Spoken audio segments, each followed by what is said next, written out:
Hola, ¿cómo están? ¿Se escucha bien? Hola, buenos días. Sí, ya. Vamos a empezar entonces. No hice guía para hoy día porque como todavía no habíamos visto nada de ácidos carboxílicos y derivados, así que vamos a hacer esa misma. Esa ya estaba subida la semana pasada. Eso sí, ayer la actualicé un poco con materia nueva que vieron, para que estuviera como todo lo que han visto incluido dentro de esa guía. Y creo que después ya no tienen más materia hasta la prueba, así que mejor. Entonces, vamos a ir viendo ejercicios. Vayan haciendo todas las dudas que tengan, ya. Mejor ir sacándose la duda ahora, para que ya después cuando estén con el profe practicando ejercicios, ya no tengan tantas dudas. Entonces, vamos a partir con ácidos carboxílicos y viéndolo como la principal propiedad que tienen los ácidos carboxílicos, que es su acidez. Ya, los ácidos carboxílicos son los ácidos de la química orgánica. Y después vamos a pasar a reacciones sobre ácidos carboxílicos y sobre sus derivados. ¿Ya? Y vamos a llegar hasta donde alcancemos. Entonces, primer ejercicio dice, ordene según acidez creciente los siguientes compuestos. Ya le dan tres ejercicios, el A, el B y el C, y le ponen distintos ácidos carboxílicos y les piden que lo ordenen según acidez creciente. ¿Cuál es la idea de este ejercicio? Si se fijan en el A, tienen distintos grupos sustituyendo al ácido carboxílico. En el grupo B tienen distintas posiciones y en el grupo C también. ¿Ya? La idea es ocupar los conceptos que tenemos y empezar a ver cuál podría ser más ácido que otro. Recuerden que un compuesto de una mayor acidez quiere decir que tiene un menor pKa. Entonces, vamos a ir viendo uno por uno. Y estos son como todos los casos que se podrían encontrar. Eh, bueno, de acidez, de ácidos carboxílicos, ya hablaron todo lo que se podía hablar en la clase. ¿Ya? Tienen un protonácido. ¿Por qué ácido? Porque se estabiliza la base conjugada por resonancia con los dos oxígenos. ¿Ya? Simplemente eso, como todos los ácidos carboxílicos. Entonces, primero que todo, si queremos ver acidez de ácidos carboxílicos o comparar acidez de distintos compuestos de ácidos carboxílicos, ¿qué es lo que debemos hacer? ¿Qué debemos analizar? ¿En qué nos debemos enfocar?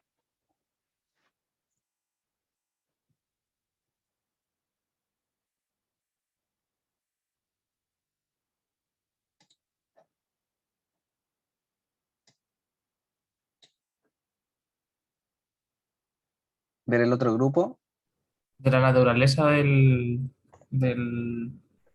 nucleófilo que ataca. nucleófilo, ¿hay algún nucleófilo? Ah, no, ¿cuál era? No me acuerdo bien. ¿Se acuerdan cómo era una reacción ácido-base? Por ejemplo, nosotros teníamos esto, HA, estaba en presencia de una base y pasaba a menos, ¿no? Por ejemplo, en presencia de una base, más BH. O sea, esta es nuestra reacción ácido-base. ¿Cómo yo puedo saber o analizar la acidez de HA? ¿Por qué HA va a reaccionar con la base y me va a perder el protón? ¿Qué es lo que me va a decir si es que esta reacción puede pasar o no? Con la base conjugada. Exacto, como dicen ahí. Hay que analizar la base conjugada. Si nosotros sabemos cuán estable es la base conjugada, vamos a ver cuán ácido es el compuesto. Mientras más estable sea la base conjugada, más ácido va a ser nuestro compuesto inicial. Y ahí ustedes saben que había muchas maneras de ver la estabilidad de la base conjugada. Tenían la aromaticidad, que era lo más importante en general. Después ya estaba como la conjugación, y ahí tenía muchos otros efectos más. El tamaño del átomo, la electronegatividad del átomo, la hibridación del átomo y muchos otros efectos. ¿Ya? Con aromaticidad tenían un ejercicio en la ayudantía 1. Por ejemplo, también están los efectos inductivos, que son los que van a empezar a importar ya en estos casos. Entonces, analizar la base conjugada. Eso es lo que tenemos que hacer en todos los casos, siempre que queramos ver o queramos analizar basicidad y queramos comparar entre distintos compuestos, lo mejor es al tiro ir a ver la base conjugada. Entonces, si aquí tenemos distintos ácidos, ¿qué hacemos? Analizamos la base conjugada de todo. ¿Cómo sería la base conjugada? Sería el carboxilato. O sea, ese protón desaparece en todos y nos queda una carga negativa. ¿Ya? Nos queda una carga negativa acá, sobre los átomos de oxígeno. Listo. Eso es lo que tenemos que analizar, la base conjugada de todos estos carboxilatos. Esta carga negativa que está sobre los átomos de oxígeno, ¿está conjugada con el anillo o no?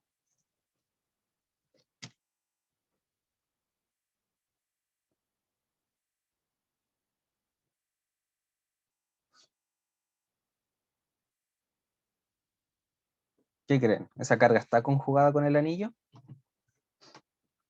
Voy a hacer una estructura acá para que lo vean mejor.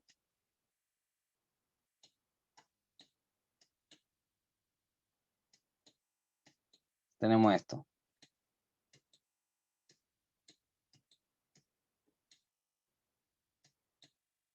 Eso. ¿Esa carga negativa está conjugada con el anillo? ¿Entra a resonar el anillo para estabilizarse o no? No. No, ¿cierto? ¿Por qué? Porque tenemos una carga, tenemos un enlace simple y tenemos otro enlace simple. O sea, ahí no hay conjugación con el anillo. ¿Ya? Sí está conjugada con el otro carbonilo. Ahí sí hay estabilización con resonancia, la resonancia de todos los ácidos carboxílicos, que es esta. ¿Ya? Pero esa carga no entra al anillo a resonar. Así que esta carga no se puede conjugar con ningún sustituyente del anillo. Los sustituyentes del anillo afectan de distintas maneras, pero no directamente en la conjugación de esa carga. ¿Por qué? Porque esa carga no está conjugada con el anillo. ¿Ya? Eso es importante. De hecho, si estuviera conjugado con el anillo, esto debería ser más estable que, por ejemplo, el ácido acético. Que esto. O que la base conjugada del ácido acético. Y esto es menos estable. Por lo tanto, el ácido benzoico es menos ácido que el ácido acético. ¿Ya? Ahí yo sé que el profe a ustedes les pasó una tabla de pKa como con algunos pKa que son importantes conocer. ¿Ya? En general los ácidos carboxílicos normales están entre 4, un poquito más o un poquito menos. Entonces, esta carga no está conjugada con el anillo aromático. ¿Cómo nos van a afectar los sustituyentes? Nos van a afectar por el efecto que tengan sobre el anillo aromático estos sustituyentes. ¿Por qué? Porque si bien esta carga no está directamente resonando con el anillo, sí está al lado de ese anillo, ¿ya?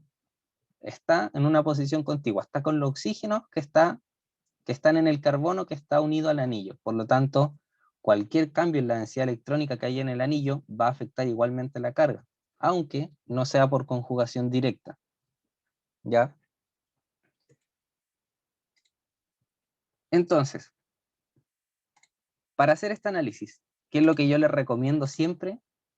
En general, siempre se van a encontrar con que, o por lo menos cuando comparen en las mismas posiciones los sustituyentes, que eso es lo más común, difícil que le empiecen a comparar distintos sustituyentes en distintas posiciones. Cuando estén todos en las mismas posiciones, lo mejor es que se hagan un grupo y separen. Separen dónde están los sustituyentes atractores de densidad electrónica y los sustituyentes que donan densidad electrónica. ¿Por qué? Porque los sustituyentes que atraen densidad electrónica van a deslocalizar la carga negativa y los sustituyentes que donan densidad electrónica van a empezar a entregarla al anillo y van a localizar más la carga, que al final eso es desestabilizar. Entonces, ¿cuáles son los que tienen sustituyentes a atractores de electrones? Tenemos el A, que tiene un grupo nitro, y el D, que tiene un carbonilo. Por lo tanto, esos son los que atraen densidad electrónica y en teoría nos deberían estar deslocalizando esa carga. No por un efecto resonante, pero sí por el efecto atractor de densidad electrónica que tienen sobre el anillo. Entonces, si nosotros quisiéramos hacer un primer orden a priori, nosotros sabemos que tenemos A y D No, nos preguntan según acidez creciente. Por lo tanto, los menos estables van a ser los que tienen menos acidez. Ahí va a estar B y C, ya tenemos B y C, y B y C van a ser menos ácidos que A y D, ya, que A y D. Este es el primer orden que nos podemos armar, solo por ver qué tipo de sustituyente es. ¿Ya? Ya sabemos un orden. Ahora tenemos que ordenar dentro de esto, saber si B es más ácido que C, o al revés, y lo mismo con A y D. Entonces, vamos a ver esto para acá.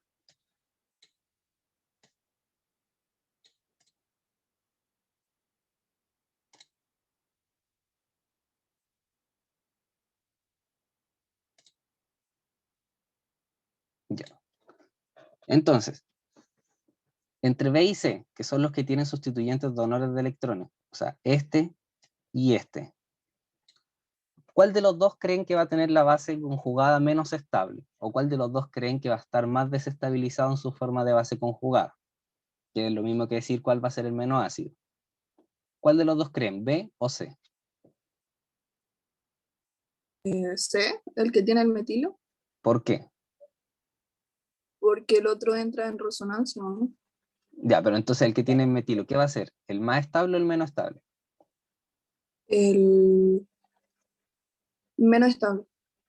El O menos, sea, a ver, el más estable porque sería una base débil. pero Mm, ¿cuál es el efecto que está haciendo el metilo? ¿Cómo entrega densidad electrónica el metilo al anillo? ¿Se acuerdan?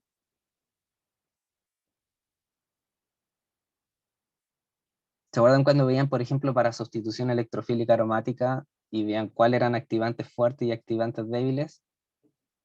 Aquí es lo mismo. El metilo entrega por efecto inductivo, como dicen, o sea, tiene un efecto inductivo hacia acá. Entrega densidad electrónica por efecto inductivo y también entrega por hiperconjugación. ¿Ya? ¿Por qué? Porque aquí tienen orbitales p y aquí tienen un carbono con orbitales sigma, carbono hidrógeno. ¿Se acuerdan que cuando tenían eso, contiguos orbitales p, de doble enlaces, por ejemplo, aquí no son doble enlaces como tal, pero un anillo aromático, había hiperconjugación, así que este carbono también entrega por hiperconjugación. Entonces aquí tenemos efecto inductivo que está entregando este carbono y tenemos hiperconjugación. O sea, ese carbono entrega de estas dos maneras. ¿Cómo entrega el oxígeno al anillo aromático? ¿Cuál es el efecto que tiene?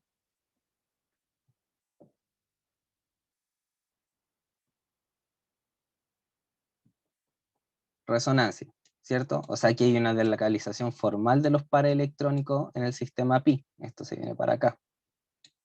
¿Ya? Y la resonancia siempre es mayor, o generalmente, ya no siempre, generalmente es mayor que el efecto inductivo de la hiperconjugación. Ustedes tienen un caso en que no es así, ya que conocen que es con los halógenos, pero eso no lo vamos a pescar.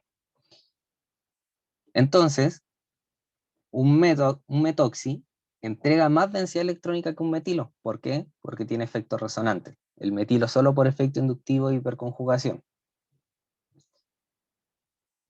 ¿Cuál de los dos debería desestabilizar más la base conjugada?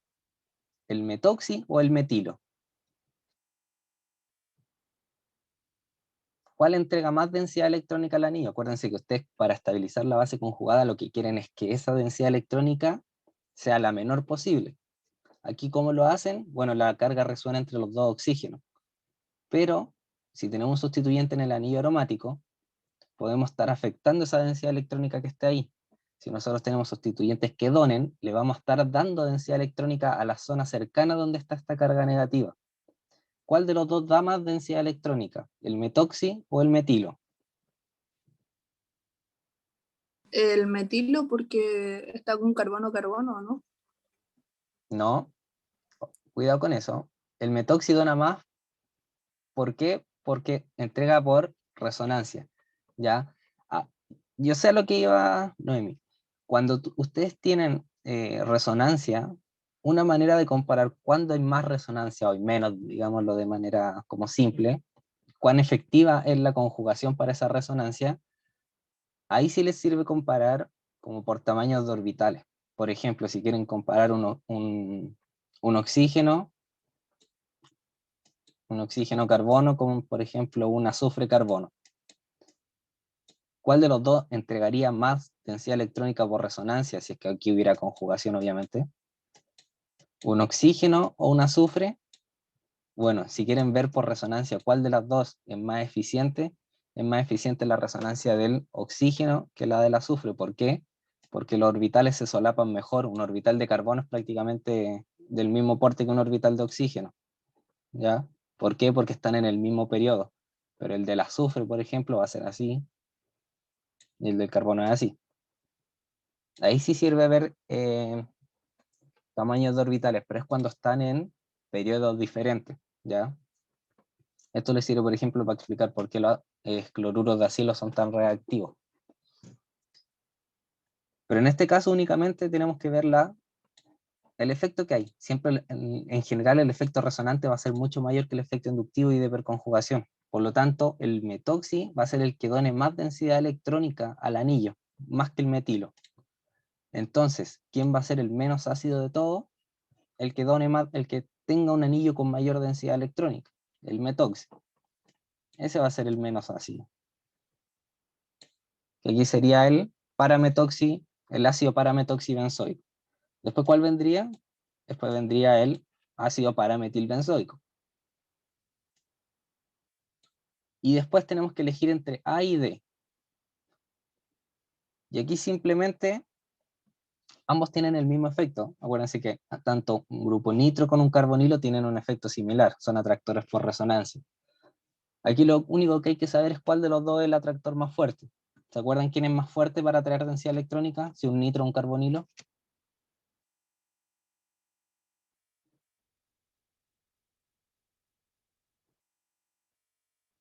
¿El nitro? El nitro. ¿Ya? Los nitros son los atractores más fuertes que hay casi. Así que, ¿quién va a deslocalizar más la carga?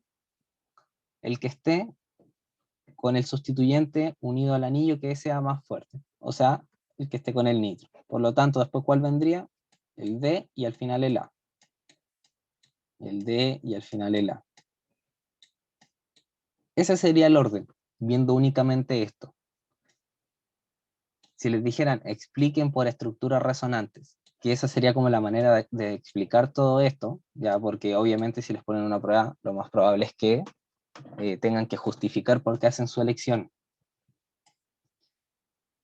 ¿Cómo pueden justificar por estructuras resonantes por qué, de manera simple, porque un grupo donor desestabiliza una carga negativa y un grupo atractor la estabiliza, haciendo que no hay conjugación directa con el ácido? Ahí tienen que ir a ver las estructuras resonantes simplemente, ¿ya? ¿Cómo sería? Vamos a mostrarlo para que les quede más claro.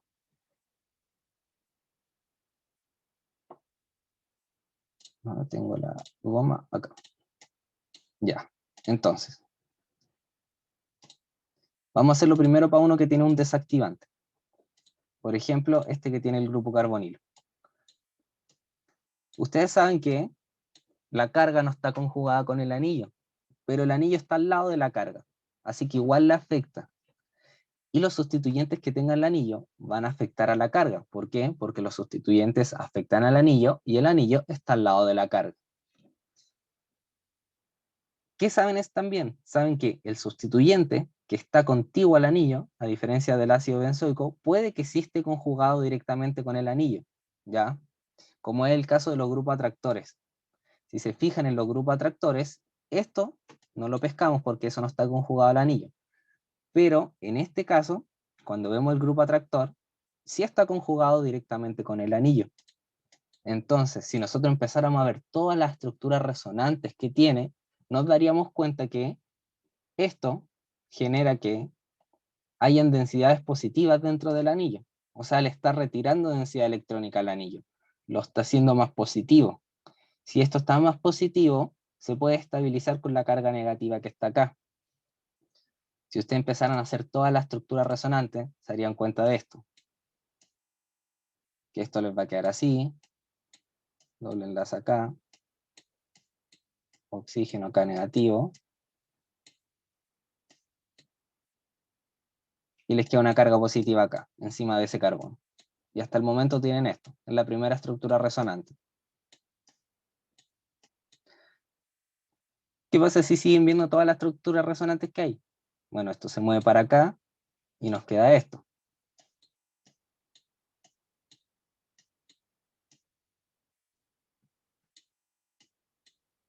Nos queda esto, doble enlace acá, oxígeno, carga negativa, el metilo, doble enlace acá, carga positiva acá, y aquí nos queda unido el carboxilato.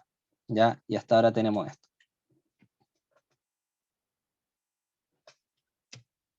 Ahí preguntan, entonces, mientras más se deslocaliza la carga del ácido, o sea, del carboxilato en más ácido, efectivamente, mientras más deslocalizada esté esa carga, va a ser más ácido.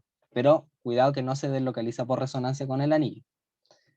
¿Por qué pongo esto? Porque ahora van a ver claramente qué es lo que está ocurriendo. Fíjense cuando tienen un grupo atractor de electrones. No voy a hacer la otra estructura resonante porque al final es la carga quedándome en la otra posición orto y va a ser lo mismo. Pero fíjense, cuando tienen un grupo aceptor de electrones como un grupo carbonilo, o lo mismo puede pasar con el grupo nitro, les van quedando cargas positivas en el anillo. O sea, el anillo va perdiendo densidad electrónica. ¿Qué genera eso? Que un anillo con menos densidad electrónica, o sea, digamos que tiene un carácter positivo, ya porque ha perdido densidad electrónica, puede estabilizar esta carga negativa. Ya ustedes saben que si tienen una carga positiva y una carga negativa se estabilizan por interacción electrostática. Lo mismo acá. Fíjense dónde queda esta carga positiva. Queda al lado del carboxilato. O sea que hay una interacción estabilizante entre ambos. Hay interacciones electrostáticas que estabilizan la carga. ¿Ya? Este anillo va a querer más densidad electrónica, la densidad electrónica se va a mover para acá y se va a empezar a deslocalizar hacia el anillo. ¿Cómo se corrobora? Por la carga positiva que queda acá. Ya viendo la estructura resonante podemos ver que la carga positiva queda acá. Si lo quieren de una manera más general, el anillo empieza a perder densidad electrónica y se generan zonas de densidad positiva. Y esas zonas de densidad positiva son las que estabilizan la carga negativa que está dando vuelta acá.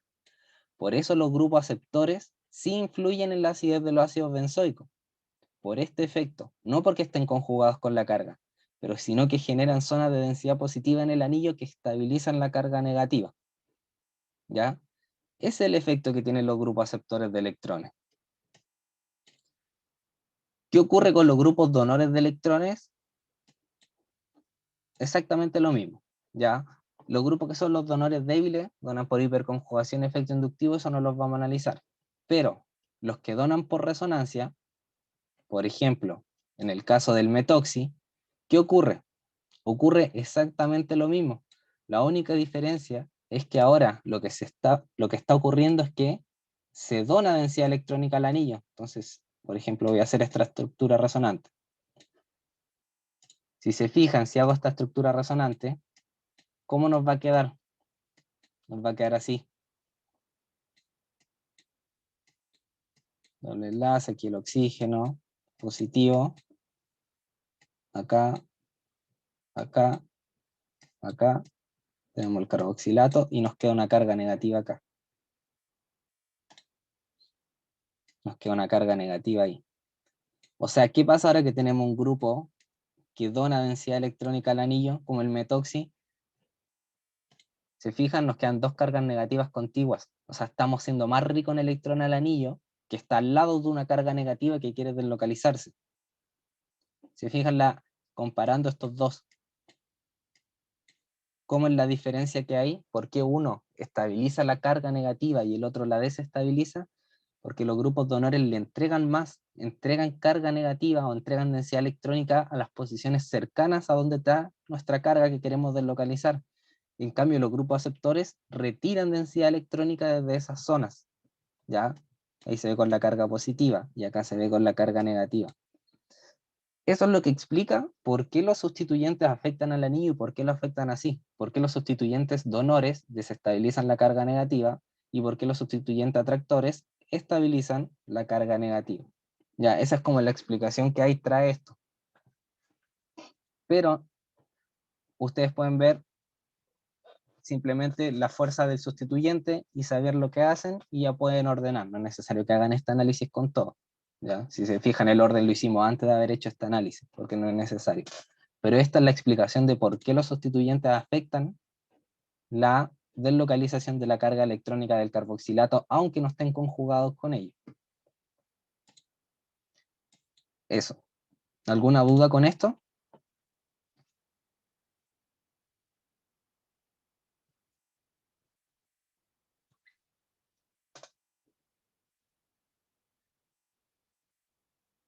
Ya, vamos con el que viene.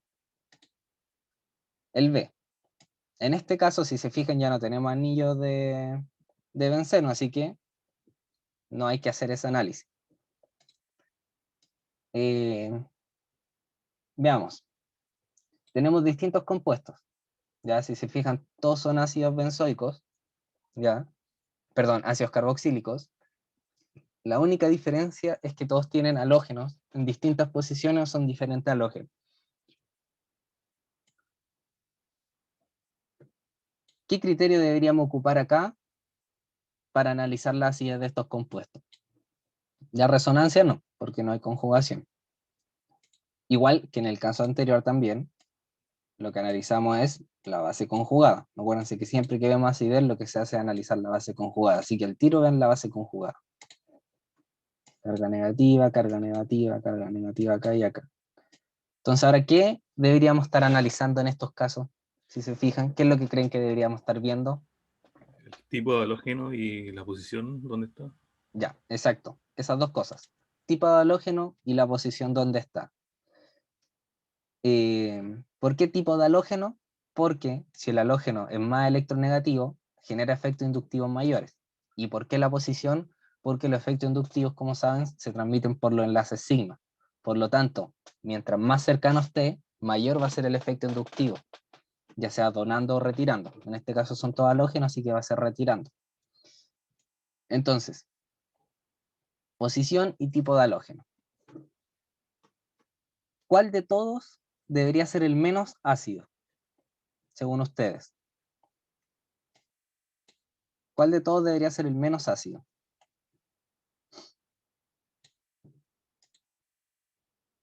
Considerando eso, considerando tipo de halógeno y posición. ¿Cuál creen que es el que retira menos densidad electrónica o el que deslocaliza menos la carga? El D, ¿cierto? El D. ¿Por qué el D? Porque si analizamos qué tipos de halógenos tenemos, cloro y flúor, ¿ya? El cloro va a ser el que deslocalice menos la carga por electronegatividad. ¿Y cuál es el que está más lejos? El D. O sea, en el D está cuántas posiciones lejanas, está 1, 2, 3 enlaces de distancia. Ya el efecto inductivo se siente re poquitito ahí. Por lo tanto, ese cloro deslocaliza menos la carga que en los otros casos. ¿Ya? D. Después, ¿cuál vendría? Haciendo el mismo análisis, el A, ¿cierto? Porque está una posición más cercana. Ya, aquí está a 1, 2. O sea, está a 2 enlaces de distancia. Y ahora, ¿cuál vendría? El B. Y ahora, ¿por qué el B? Porque ahora tenemos dos que están en la misma posición. ¿Qué tenemos que empezar a ver? Tenemos que empezar a ver el efecto que hay según electronegatividad. Y el flúor es más electronegativo que el cloro, por lo tanto retira más. Y ese va a ser el más ácido, el flúor. ¿Ya? El que tiene flúor. Y ahí está el orden. Eso sí, si se fijan, no hay tanta dificultad. Esta una pregunta típica que se les puede hacer y que siempre se confunde. Si nosotros quisiéramos ver esto, recuerden que los que son ácidos son los ácidos carboxílicos, ya, pero analizamos la base conjugada. Si quisiéramos comparar entre este y este ácido carboxílico,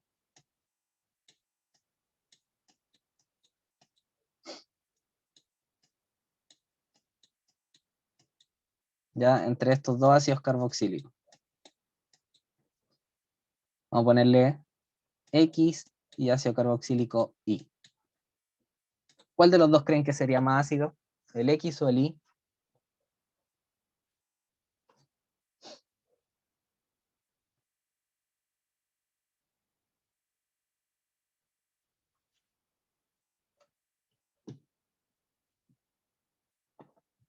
¿Cuál de los dos?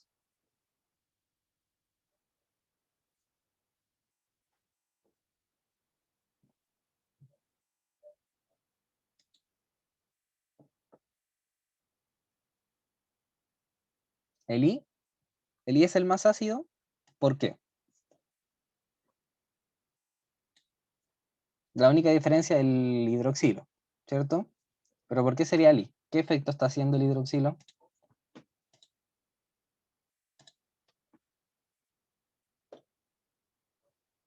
Retirando carga, ¿o no? ¿Por qué efecto? O sea, densidad. ¿Por qué efecto?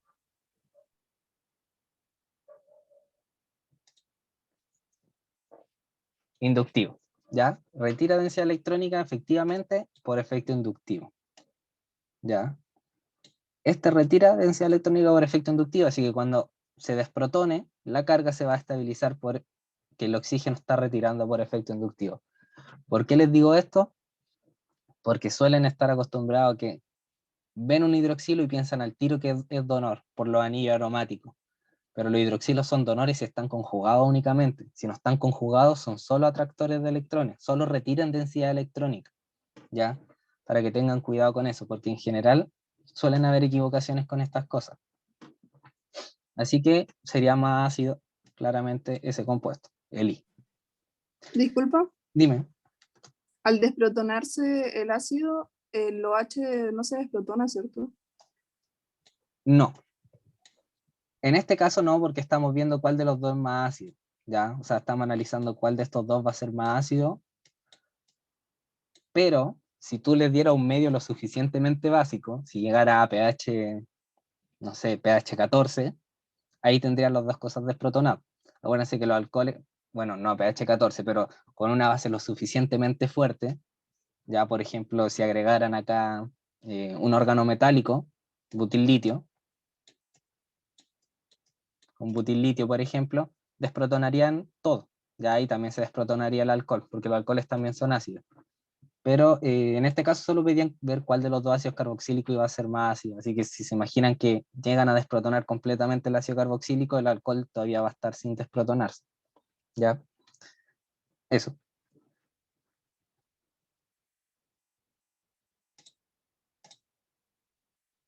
Y el último, para que terminemos con acidez,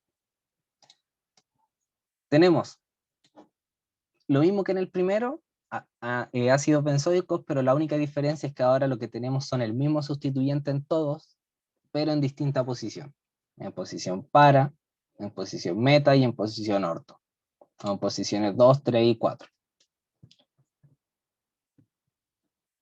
Ahora tenemos el mismo sustituyente, así que ya no nos está importando el efecto que está haciendo. O sea, tenemos que saber el efecto que hace claramente, pero no es que tenemos que comparar ese efecto con lo otro. Todos tienen el mismo efecto, ya sea donor o atractor. Lo que tenemos que comparar es cómo varía el efecto que tiene según la posición. ¿Sabrían cómo ver eso acá? ¿Cuál de los tres? Yo sé que han visto de este tipo, porque el profe siempre los pone en clase. De partida, El met- claro, el metilo, ¿qué es? ¿Donor o atractor? Lo primero, donor. donor, ¿cierto? Así que esto es un donor. Todos tienen un metilo que es un donor. Ahora, ¿cómo podemos ver el efecto que tiene? ¿Cómo varía el efecto que tiene?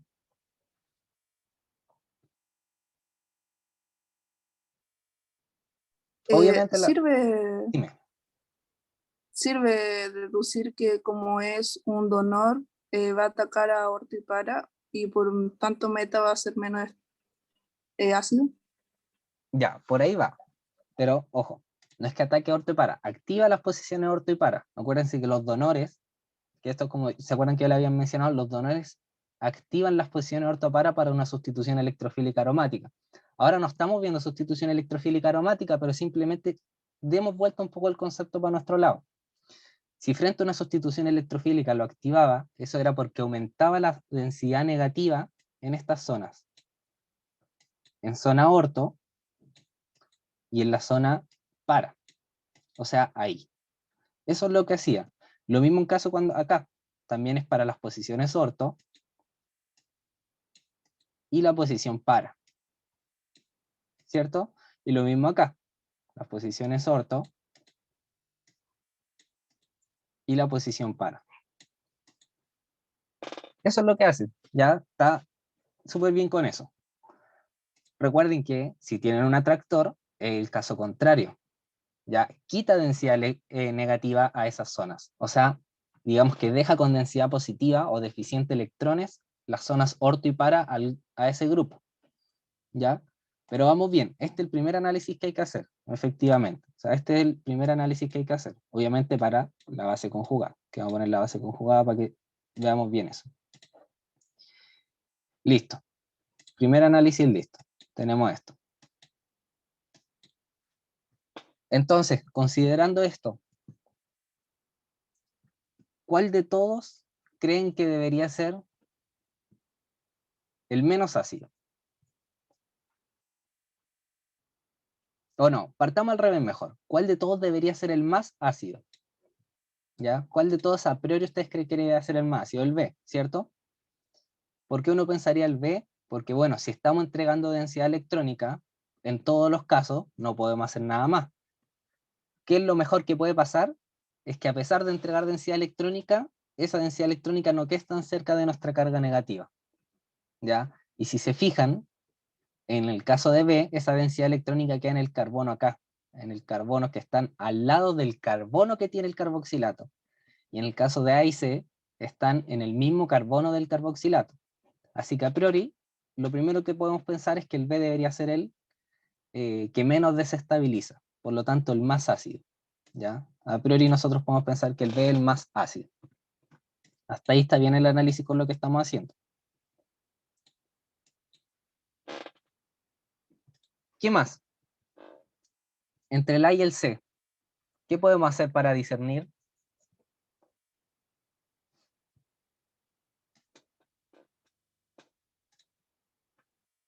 ¿Impedimento estérico o no?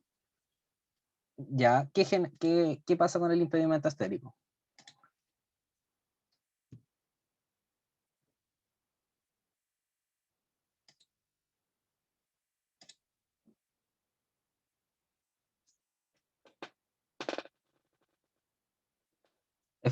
Ahí dicen efecto inductivo y la cercanía, también puede ser, ¿ya? ¿No se acuerdan algún otro efecto que hayan visto en clase?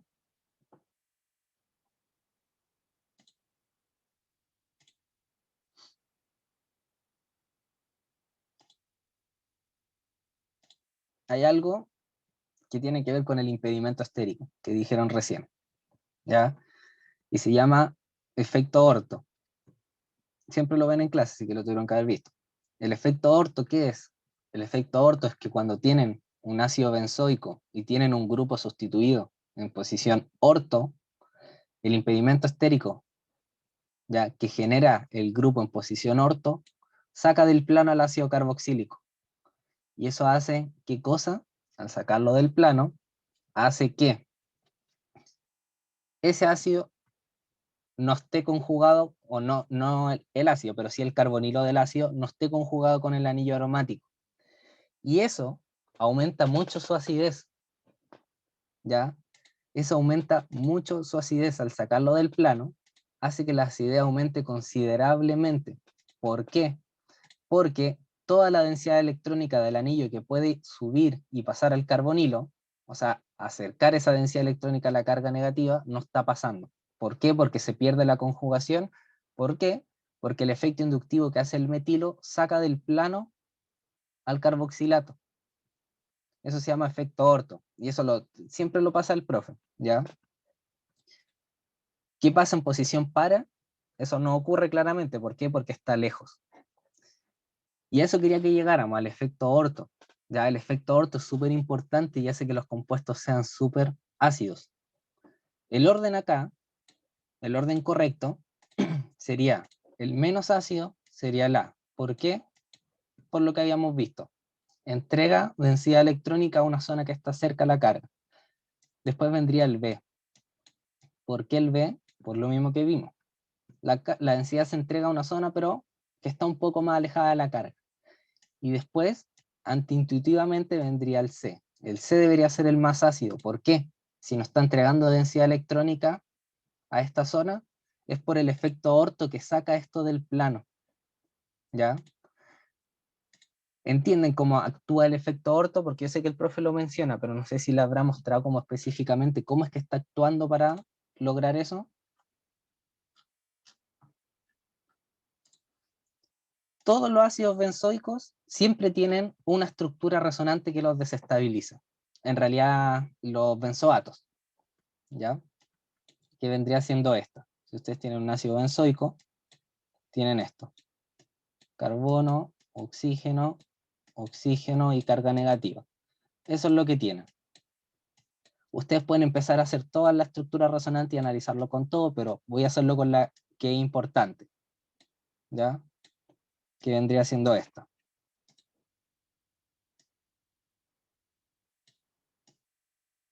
¿Qué pasa si esta resonancia ocurre en los anillos? Porque ustedes saben que los anillos están conjugados con los carbonilos. Así que, ¿qué está pasando acá? La densidad del anillo se viene hacia el carbonilo, algo que nosotros sabemos que pasa. Fíjense en lo que ocurre cuando pasa eso.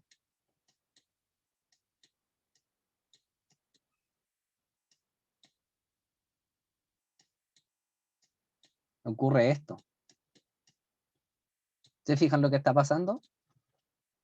Nos están quedando dos cargas negativas juntas. ¿Ya?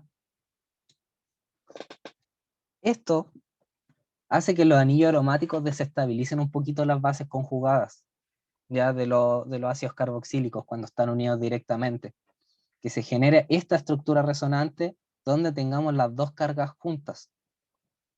Por eso un ácido benzoico es menos estable, perdón, el benzoato es menos estable que el acetato. O, dicho de otra manera, por eso el ácido acético es un poquito más ácido que el ácido benzoico, ¿ya? Porque aquí tiene este efecto de resonancia. En el ácido acético el efecto inductivo por el metilo, ¿ya? Esta es una de todas las estructuras aromáticas que, bueno, una de todas las estructuras que es como simplemente girando acá en la densidad en el anillo, pero eso también está conjugado, así que los electrones también se pueden mover hacia este carbonilo y formar esto. Eso desestabiliza un poco, ¿ya? Si tienen un grupo donor de electrones, este efecto se va a sentir más, que es lo que pasa acá, ¿ya? Con los metilos se siente más el efecto, y si tienen uno que dona por resonancia, la carga puede llegar directamente al carbonilo. O sea, la carga del grupo que dona por resonancia puede llegar directamente hasta el oxígeno del carbonilo. No hasta la otra carga, no se conjuga con la otra carga, pero sí con el oxígeno del carbonilo, y eso lo desestabiliza más. ¿Qué es lo que hace el efecto orto? Lo que hace el efecto orto es esto. Que si ustedes tienen su ácido benzoico, se desprotona, ¿qué ocurre? Si ustedes tuvieran, por ejemplo, acá un metilo, que es el caso que estamos viendo ahora, esto va a generar impedimento estérico ¿con quién? Con el carboxilato que está acá. Si se fijan, va a empezar a generar impedimento estérico con ese carboxilato. ¿Qué va a hacer ese impedimento estérico? Ese impedimento estérico va a hacer que esto salga del plano. Ya, este ácido carboxílico va a querer salir del plano. Y digamos que, sí, para ver si lo puedo dibujar de alguna manera linda, esto nos va a quedar como hacia acá atrás del OH. Déjenme ver si lo puedo dibujar de una manera más o menos como linda. Y nos va a quedar como hacia arriba el carbonilo. Ya lo estoy tratando como de dibujar en 3D.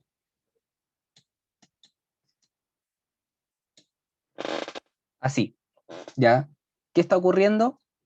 Que al no estar en el plano este grupo carboxilato, ya, no está en el plano, el solapamiento del orbital p no es bueno. Si se fijan ahora el orbital p está para acá,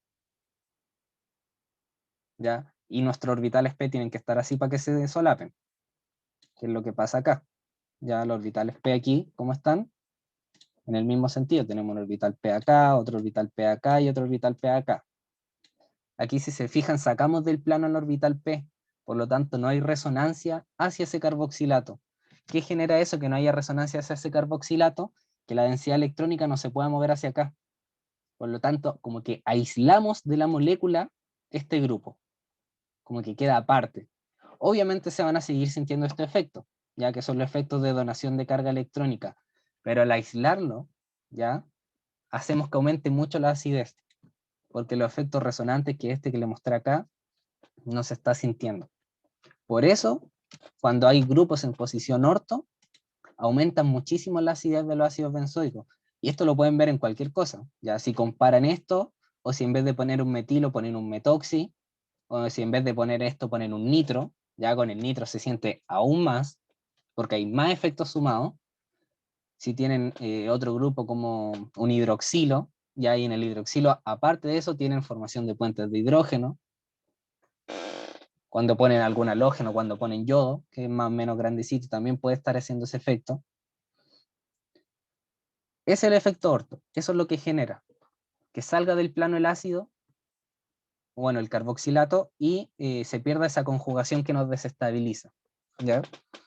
¿Por qué en los otros casos no analizamos esta conjugación? Porque siempre está. O sea, no tiene sentido que la analicemos porque siempre está, salvo que haya algo, un grupo en posición orto. Si no, siempre va a estar y no tiene sentido analizarlo. Pero en estos casos, cuando hay un grupo en posición orto, está bueno saber esto. ¿Ya? Esa es la explicación teórica que hay tras el efecto orto. Y por eso cuando hay un grupo en posición orto, piensen al tiro que va a ser el más ácido. ¿Ya? Pero siempre analicen primero. Siempre analicen si tienen grupo atractor o donores. Si están analizando siempre el mismo sustituyente, va a pasar eso. El que esté en posición orto va a ser siempre el más ácido. ¿Por qué? Por el efecto orto. Saca el carboxilato del plano y se deslocaliza menos la carga hacia ese carbonilo. O sea, estamos haciendo que no vaya tanta densidad electrónica hacia este carbonilo y que no la desestabilice con la otra carga negativa que está ahí. Eso es el efecto orto. ¿Alguna duda con respecto a eso?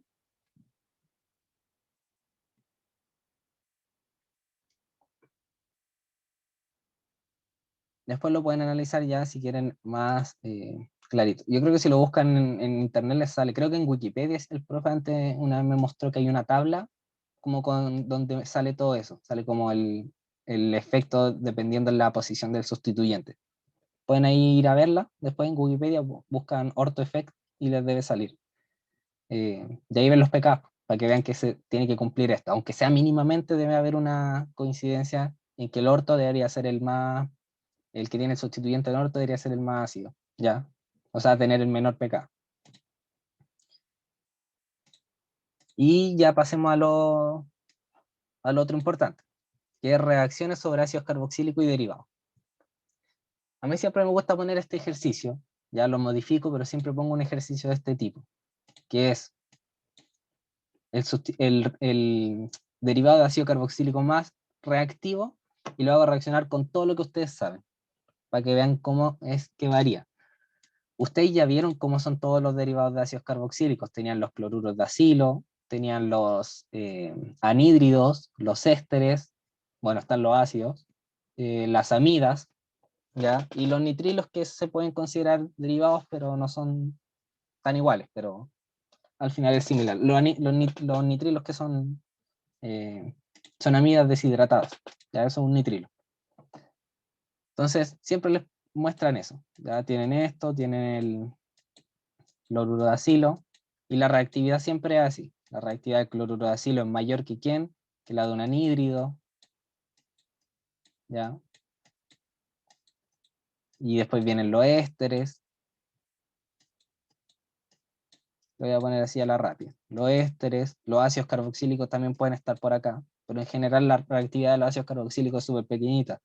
Salvo lo que vieron que está la esterificación de Fischer, no hay mucho más para hacer con ácidos carboxílicos. Y la amida. Ya las amidas. Esos son como los derivados que ustedes ven principalmente. Y ese es el orden de reactividad.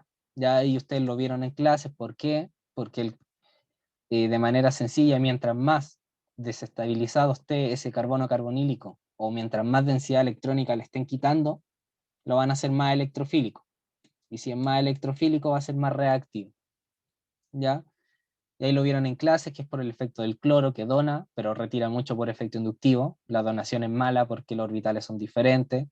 En el anhídrido, ¿qué pasa? El oxígeno dona hacia los dos, así que el efecto hacia cada uno es poquito. En el éster ya la donación es mucho mayor, y en la amida un nitrógeno dona súper bien densidad electrónica. ¿Ya? Eso. ¿Qué es importante de esto? Que ustedes pueden separar. Vamos a poner aquí para que también lo vean. Aquí tienen un ácido carboxílico. El ácido carboxílico en reactividad es similar a la del éster. Y también podemos ubicar un carboxilato, ¿ya? Porque si nosotros hacemos una reacción con un ácido carboxílico en medio básico, tenemos un carboxilato. Y eso es lo menos reactivo que hay. Entonces, podemos hacer como una línea de separación. Esa línea de separación estaría acá. ¿De qué es esa línea de separación? De los muy reactivos. Ya, estos son muy reactivos. Y estos son poco reactivos. Poco reactivos. ¿Por qué nos sirve eso? Porque los muy reactivos en general reaccionan en cualquier condición. Ya, si ustedes le agregan cualquier nucleófilo, va a ocurrir la reacción. Si le agregan agua, si le agregan un alcohol, una amina, lo que agreguen, va a ocurrir la reacción. De hecho, los cloruros de acilo se empiezan a descomponer en contacto con el aire. ¿Por qué? Porque reaccionan con el agua que está en el aire. Ya con el vapor de agua del aire empiezan a reaccionar y se empiezan a descomponer. ¿Qué pasa con los anhídridos? Lo mismo, ya la reactividad es súper similar. En general no se ocupan tanto los anhídridos, ¿ya? ¿Qué pasa con los pocos reactivos? Si ustedes le agregan agua, un alcohol, una amina, lo que sea, no va a ocurrir reacción, ¿ya? No ocurre reacción generalmente. ¿Qué hay que hacer en los pocos reactivos? Hay que agregar catálisis, ¿ya? Catálisis. ¿Por qué catálisis? Porque son tan poco reactivos que así no reaccionan. Si nosotros catalizamos la reacción, ahí sí van a poder reaccionar. ¿Y qué catálisis conocen que hay? La catálisis ácida y catálisis básica. Pueden catalizar de estas dos maneras las reacciones. Entonces, si ustedes quieren ver una reacción con un éster, van a ver que hay un medio ácido o un medio básico. Sí o sí, siempre tiene que haber. Pero si están con un cloruro de acilo o un anhídrido, no es necesario que haya un medio ácido ni básico. Puede ocurrir la reacción así nomás, ¿ya? Por ejemplo, estos dos reaccionarían con agua, ¿ya? Si está catalizado va a reaccionar aún más rápido, pero reaccionarían únicamente con agua. ¿Por qué? Porque el agua es nucleófilo. Estos de acá no reaccionan con agua, ¿ya? Bueno, el ácido carboxílico no tiene sentido porque no le va a pasar nada, y al carboxilato tampoco. Pero un éster y una amida no reaccionan con agua. ¿Qué hay que hacer? Añadir protones. Ahí sí va a reaccionar. ¿Por qué? Porque ustedes saben que los protones protonan los carbonilos y aumentan la reactividad.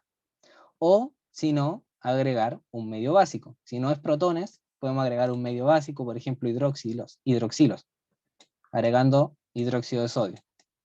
¿Qué va a hacer eso? Van a haber hidroxilos en el medio, y ya no tenemos el agua como nucleófilo. Ahora van a ser los hidroxilos los que atacan y pueden ocurrir las reacciones. Así que es bueno saber esto. Si tienen ésteres, amidas, ácidos carboxílicos, van a haber sí o sí una catálisis, ¿ya? Si tienen cloruro de acilo y anhídrido, no es necesario que vean catálisis.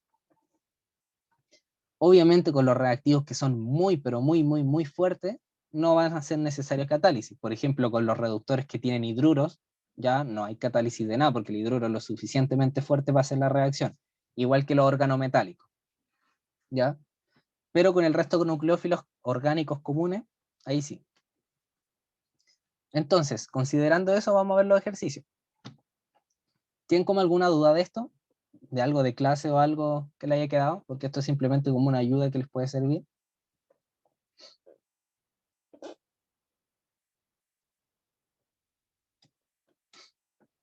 ¿No? Ya. Entonces, veamos. Nos dicen, predecir el producto mayoritario del 3-metilbutanoilo, del cloruro de 3-metilbutanoilo. O sea, un cloruro de acilo. Butanoilo sería 1, 2, 3, 4. Butanoilo.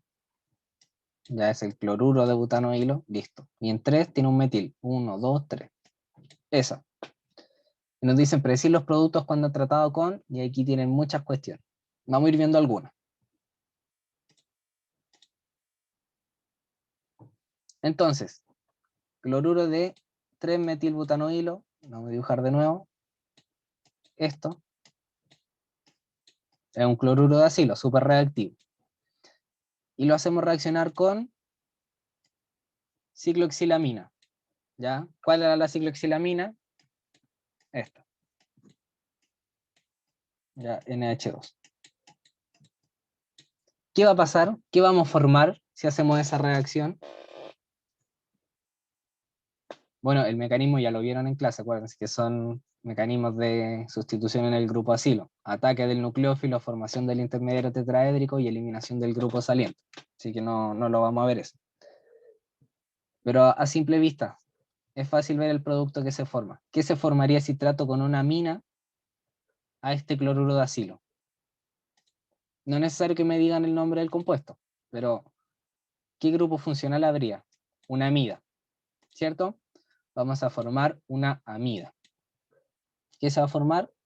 Esto. Acuérdense, el nitrógeno va a atacar al carbonilo, sube el par electrónico, se forma el intermediario tetraédrico. Vuelve el par electrónico, se elimina cloruro. ¿Qué nos va a quedar unido? Esto, nitrógeno, hidrógeno y el cicloxilo. ¿Ya? Ahí está. Ese va a ser el producto. Si se fijan, cuando ataque la amina, nos va a quedar NH2, o sea, nos va a quedar esto. Carga positiva. Pero después el cloruro que salió en el medio viene y quita ese protón. ¿Ya? Quita ese protón de más y ahí nos queda la amida como tal. Eso sería el producto. ¿Y por qué piridina? Porque esto lo van a ver en todos los libros, o piridina o alguna otra mina, o les va a decir que la mina que utilizan está en exceso. ¿Por qué está la piridina? Yo creo que esto se lo debieron haber mencionado en clase.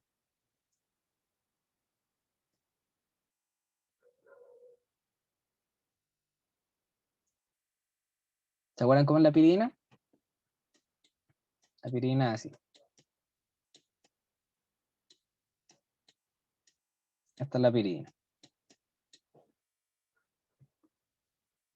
La piridina está, ya, y van a ver algunas otras aminas también, probablemente cuando hagan ejercicios del libro, porque tenemos otra base acá, otra mina, ¿ya?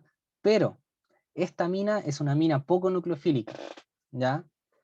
Puede actuar como nucleófilo, pero eso es algo más avanzado que no nos importa acá. Esto es una mina, vamos a considerarla poco nucleofílica. Entonces, ¿por qué la tenemos ahí dando vuelta? Porque, acuérdense que sale cloruro y el cloruro desprotona a la amida y se nos forma también ácido clorhídrico. Entonces, estas reacciones se suelen hacer en presencia de una amina no nucleofílica. ¿Para qué? Para que estos dos reaccionen, ¿ya? Y así, ¿qué pasa? Así nos liberamos del ácido clorhídrico que se está formando en la disolución. ¿Ya? ¿Por qué? Porque eso puede hacer que ocurra alguna reacción que no queremos. Al final es ácido clorhídrico, va a empezar a, puede escapar como cloruro de hidrógeno, como gas. Entonces, ¿qué es lo que se hace? Se agrega una amina no nucleofílica para que no nos interfiera la reacción, que pueda reaccionar con el ácido clorhídrico, ¿ya? Y ahí no elimine eso. Y la piridina reacciona con el ácido clorhídrico porque es una amina, o sea, se protona y forma piridinio, cloruro de piridinio, ¿ya? Entonces, en estas reacciones tienden a utilizarse aminas. Pueden poner la misma amina que están reaccionando en exceso.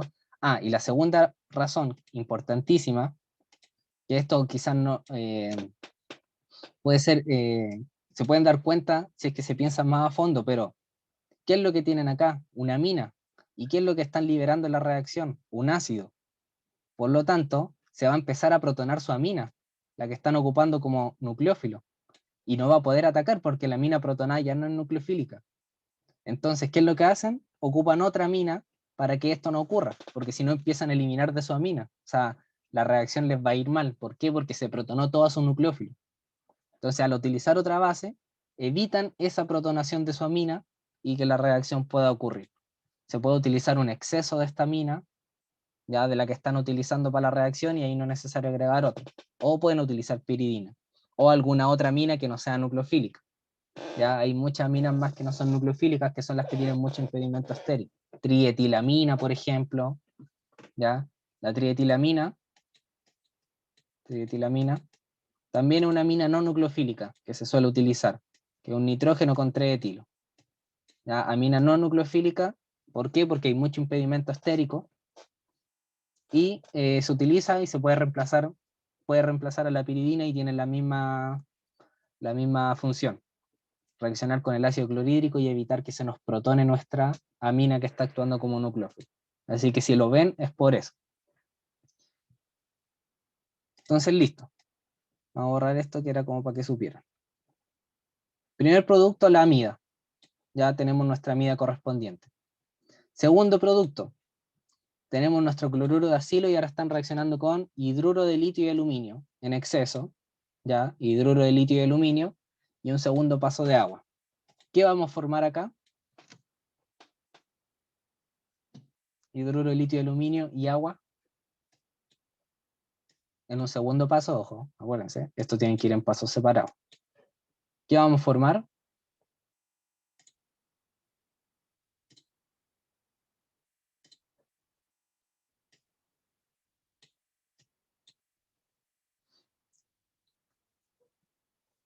Vamos. Acuérdense que tienen que identificar quién va a ser el nucleófilo y ahí al tiro van a saber qué producto se forma. Un alcohol. ¿Ya? Se forma un alcohol, efectivamente. ¿Por qué? Vamos a hacer el mismo análisis que en el de arriba. Teníamos el cloruro de acilo. ¿Qué va a pasar? El hidruro ataca. Ya, acuérdense que un hidruro unido a esto, a LH3. No, chuta. Ah, no, sí, está bien. El hidruro de litio aluminio, esto. Esto ataca, el par electrónico sube, se forma el intermediario, después se elimina y se va el cloruro. ¿Qué nos va a formar? Esto, primero. Nos forma eso, un aldehído. Pero ¿qué pasa? Los aldehídos ustedes ya vieron en el capítulo anterior que son igualmente reactivos frente al hidruro de litio y aluminio. Así que puede venir otro hidruro de litio y aluminio y reducir el aldehído. Y si reduce el aldehído, se le va a agregar otro enlace con hidrógeno. ¿Ya? Se le va a agregar otro enlace con hidrógeno y nos va a quedar esto. Se agrega un enlace con hidrógeno, otro enlace con hidrógeno. Y listo. Nos queda esto. Carga negativa. Y en el segundo paso, que es con agua, se protona. Y nos queda un alcohol. ¿Ya? Y listo. Tenemos nuestro producto, que vendría siendo un alcohol. Entonces los hidruros reducen los cloruros de acilo. ¿A qué? A alcoholes. ¿Por qué? Porque hay dos reducciones. La primera que forma el aldehído y la segunda que forma, ¿qué cosa? El alcohol. Eso es importante tenerlo en cuenta. Vamos con la C. Butanol en piridina. Bueno, ya vimos lo que hacía la piridina, así que no lo vamos a explicar de nuevo. Pero ahora tenemos butanol. ¿Cuál es el butanol? Esto. 1, 2, 3, 4. Ahí está. Butanol. ¿Qué pasa si hacemos reaccionar butanol con un cloruro de acilo? ¿Qué vamos a formar?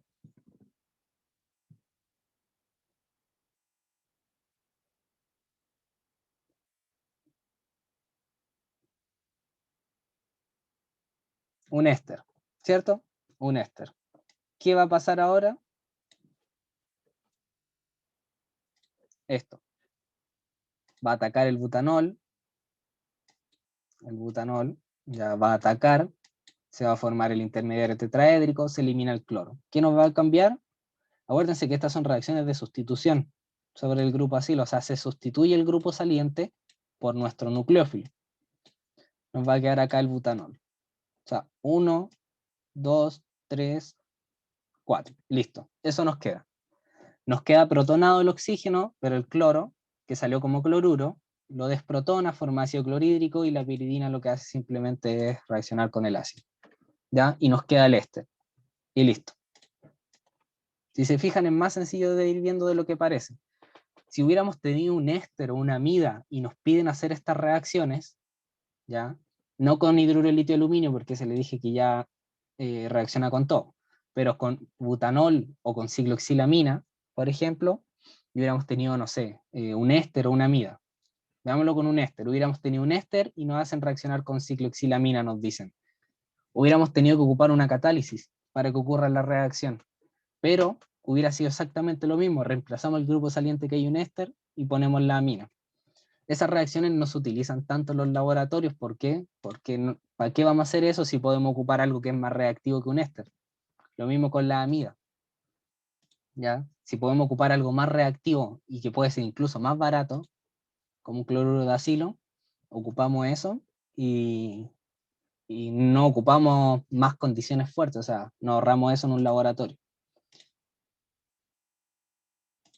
Y la D, con agua. ¿Qué pasa si ahora tenemos agua? ¿Qué vamos a formar? Está más sencillo. ¿Qué vamos a formar? Agua y el cloruro de acilo.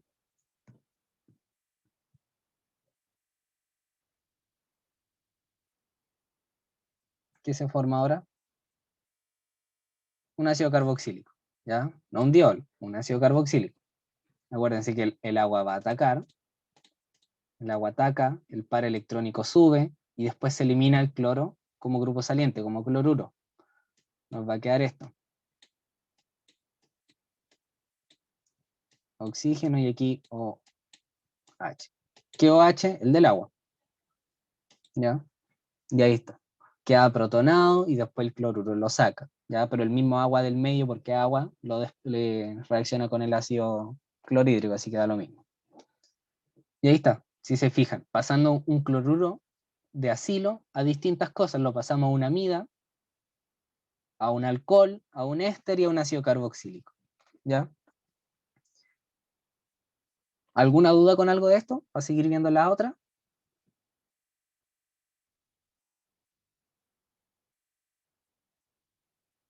Ya, vamos a las que vienen. Lo mismo, ¿ya? Chuta, vamos a hacer venía la EFG, porque la última que la puse mal acá, EFG. Vamos a hacer la EFG. Estamos haciendo la reacción con esto.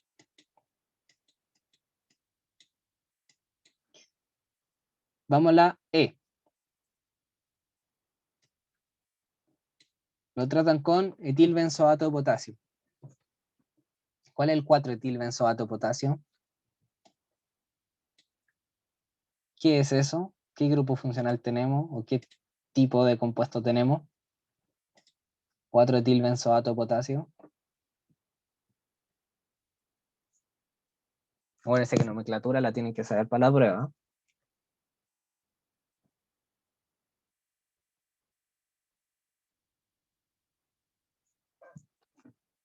¿Qué es el 4-etilbenzoato de potasio? ¿Qué es el benzoato?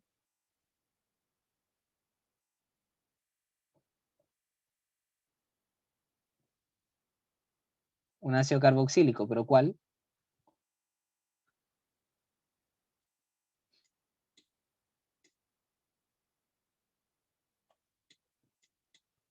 El benzoato es esto. Es la base conjugada del ácido benzoico. Esto es el benzoato. ¿Ya? Eso es el benzoato.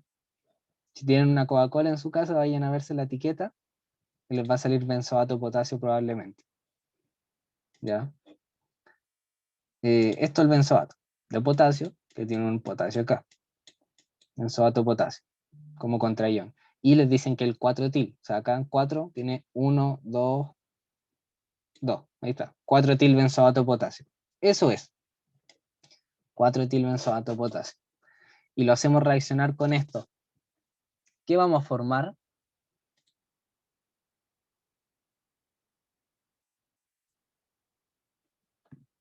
Ahora el 4-etilbenzoato de potasio es nuestro nucleófilo. ¿Qué vamos a formar? Un anhídrido. Exacto. Vamos a formar un anhídrido. O sea, nos va a quedar esto. Oxígeno, el otro carbonilo y el anillo. ¿Ya? El anillo. Y en 4 tiene un etilo. Listo. Eso, un anhídrido mixto.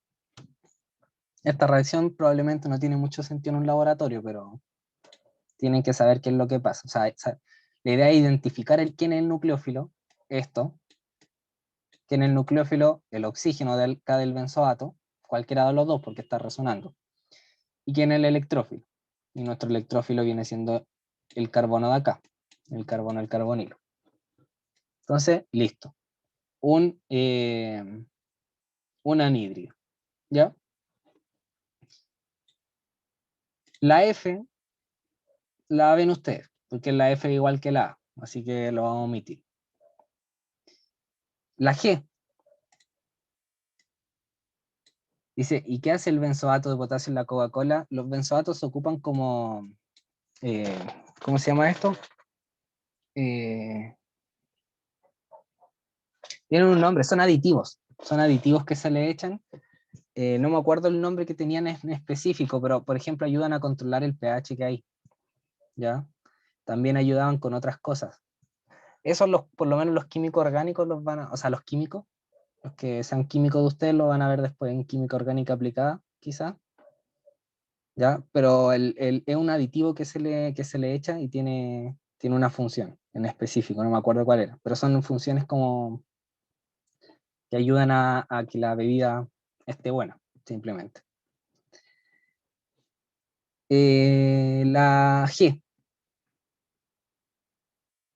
¿Qué cosa es lo que tenemos en la G? Dice Et2CuLi. ¿Qué es eso?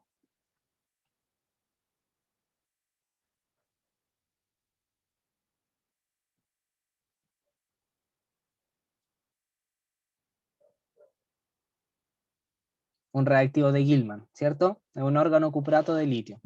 Ustedes ya conocen los órganos magnesianos, los órganos litio. Esto es un órgano cuprato. O sea, la diferencia es que el metal al que está unido es cobre. ¿Qué va a pasar acá? ¿Qué reacción deberíamos tener ahí?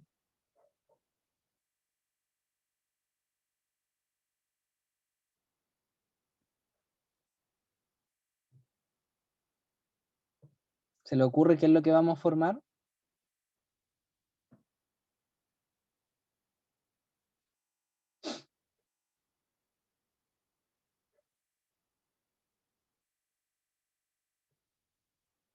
Vamos, ¿qué creen?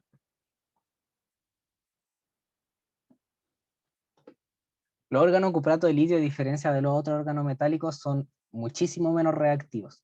Ya tienen un cobre. En general aquí lo que tienen como de manera simple esto.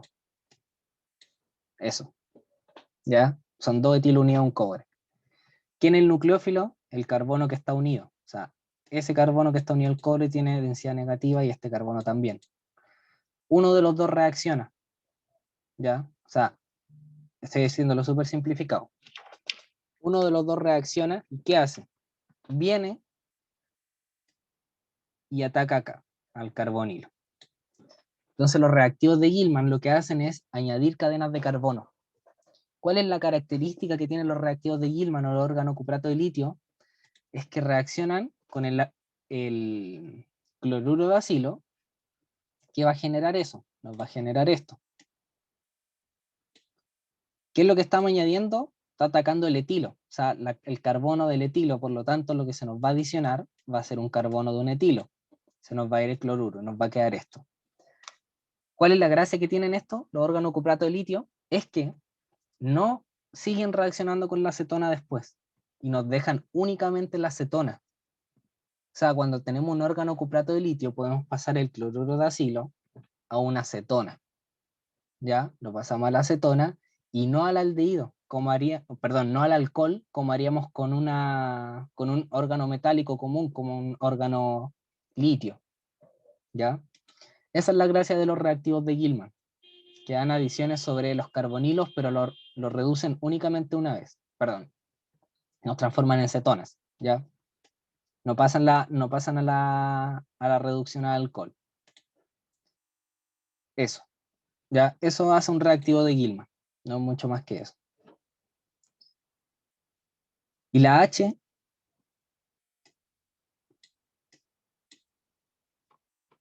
estamos tratando con bromuro de bencilmagnesio. ¿Qué es eso? ¿Qué tipo de reactivo? Un Grignard. ¿Cómo es el bromuro de bencil magnesio? Esto. O sea, tenemos bencil dice, ¿cierto? O fenil. No, bencil magnesio. Tenemos esto, un carbono y MgBr. O sea, eso es lo que tenemos. Bromuro de bencil magnesio. ¿Qué va a pasar? Lo mismo que con un organometálico común. Se va a añadir esto. Ya se va a atacar el carbono nucleofílico que viene siendo este. ¿Y qué nos va a dar? Nos va a dar esto. Nos va a dar esto. Se va a añadir acá. Y ahí se añade el fenilo. Perdón, el bencilo. ¿Qué pasa? Tenemos una acetona. Y como ustedes vieron en el capítulo anterior, las cetonas sí reaccionan con los organometálicos común. Por lo tanto, se va a añadir otro equivalente del Grignard. ¿Y eso a qué nos va a pasar? A un alcohol. ¿Ya? Nos queda el oxígeno y se nos añade otro equivalente del Grignard. Y obtenemos esto. El alcohol queda desprotonado, pero en el segundo paso, tratando con agua, se protona. Y nos queda nuestro alcohol. ¿Se fijan aquí cuál es la diferencia entre un reactivo de Gilman y un reactivo de Grignard? Esa es la gran diferencia, que el de Gilman sufre, o sea, cuando ustedes están con uno de Gilman ocurre solo la sustitución sobre el grupo acilo. Cuando están con un Grignard ocurre la sustitución y el producto que les queda sigue siendo reactivo, que vendría siendo una acetona. O sea que la acetona reacciona por una adición y forma el alcohol. ¿Ya? La reactividad que hay con los Grignard es similar a la que hay con los hidruros, con hidruro de litio aluminio. También llegan al alcohol. La diferencia es que con un Grignard llegan a un alcohol terciario, ¿ya? En general. Y con hidruro van a llegar a un alcohol primario. Pero esa es la única diferencia.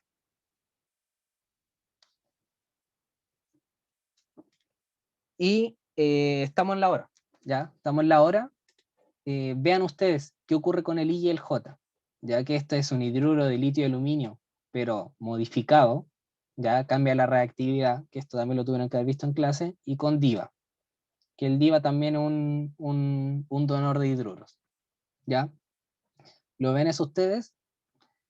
Y si hay dudas, me pueden decir ahora, ¿ya? Si no, nos vemos la otra semana con lo que falta, que vendrían siendo ver reacciones simplemente normal y reacciones alfa beta insaturados, que por lo que vi también les mostró algo el profe. Así que eso. Si no, estamos listos y nos vemos la otra semana. ¿Ya?